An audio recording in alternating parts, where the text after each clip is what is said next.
Good morning. My name is Rick from 180 Biz. We're a coach and training company for independent auto and truck repair shops. This is my just one thing. So what are we going to talk about today? We're going to talk about zero. The reason I'm bringing this up is because right around now is when everybody that set goals at the beginning of the year stops. That's an issue. I've seen this a bunch of times. We get somebody that signs up for coaching and they get all fired up. They're at every meeting, they're taking notes, they're implementing. And then all of a sudden, something happens. Life happens. A tech quits. There's a cash flow, big bill comes up or something like that. Something where they feel like their shop needs all their attention. And then what do? They miss a meeting, then another meeting. And then they stop engaging in the group and they stop opening material. I need you to understand that they stop, not because they don't care, but because they feel like they have to start over again, right? You think, I need to get this caught up. I'll jump back in when things calm down. But here's the thing. While they're waiting, days pass, weeks pass, months pass. And that's not what we want. So what I want you to understand here, the problem isn't the stopping. It's the thought that you have to restart. When you miss a meeting or eat a bigger meal than you thought, that's not failure. It's called life. That's what happens. But when you set an expectation where your performance is going to be here, you set the bar so high that it has to be perfect. Restarting feels really heavy and you start feeling guilty about it because being perfect, starting back up at the perfect time becomes a requirement. And that's a problem. Waiting for the perfect time is just quitting with better excuses. Waiting for the perfect time is just quitting with better excuses. Because the reality is the shops never calm. There is no perfect time. And the longer you wait, the harder it's going to feel to restart. So there's two different principles I want to talk through right here. The first is what I would call the miss, resume, repeat framework. I miss something, then I'm going to resume it, not restart it, and just repeat the process. But get it so you don't go more than one day. If you miss something, don't go more than one day. If you do, start to slow down, get distracted, something doesn't happen, forgive yourself and promise yourself you're going to do it the next day. But I want to give you a more powerful framework that I'm really working on.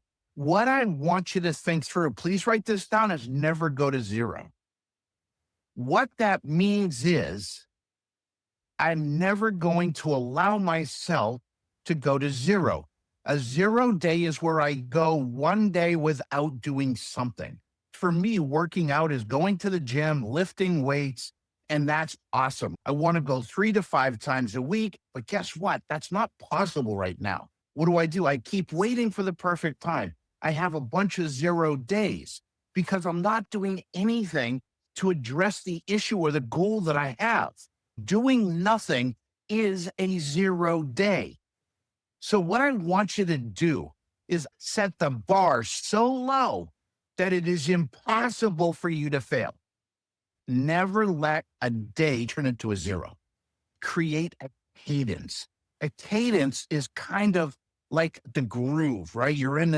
You just got this rhythm going, and that's what that's really about. And what I want you to think through is cadence over perfection. Instead of saying, I've got to go to the gym and I've got to do this and I've got to do that, and it's all or nothing thinking, which is really dangerous. What I'm going to do instead is promise myself I'm going to do something. Let's say between a crisis coming up or something like that, I don't get to the gym, but I do one push-up. That's all it takes. Because I'm not breaking the rhythm. I'm allowing momentum to continue. And that's what I want you to think through. You don't restart. You don't set the goal for perfection. Remember, perfection is an illusion created by the devil to rob men and women of their dreams. You don't catch up, you resume.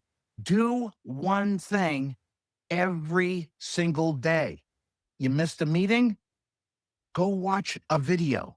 Go watch one of these just one things. If you haven't reviewed your KPIs, look at one number.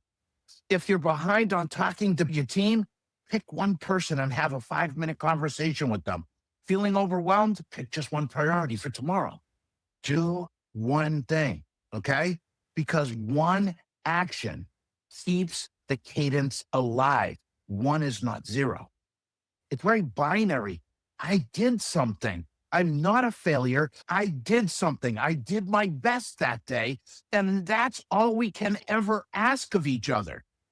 This is where it makes all the difference in the world, is where you set the bar so low that you're always doing something, recognizing some days are going to be better than others. So yeah, set a destination, set what you want to do every day. That's great. But promise you'll always do one thing. That's all that matters. Consistency isn't about a streak. It's about rhythm. That beats intensity. It's not about going to the gym once for 10 hours. It's about doing something every day for 3 months and seeing what happens. Momentum survives interruptions if you resume quickly. If you miss something, resume the next day. Best thing though, never have a 0 day. So here's what I want to ask you to do. I'm going to ask you to share this video because there are people out there that are feeling guilty, overwhelmed, like they got to start all over again. They don't need to. The perfect time to restart isn't Monday or when the team's all there next month. The moment you resume, that's the perfect time. You know, the Chinese have an old saying that's the best time to plant a tree is 20 years ago. But the second best time to plant that tree is today. Set the bar so low that you never stop. Protect the rhythm, protect your cadence, and no more 0 days. Everybody, I hope this makes sense. God bless. If this is hitting you and you feel like you might need some help, reach out to Rick at 180biz.com. I'd be happy to sit down and talk with you. There's my timer, everybody. God bless. Have a great week and go make some money. Take care. And congratulations, Seahawks. You did a great job last night. Have a great day. Bye-bye.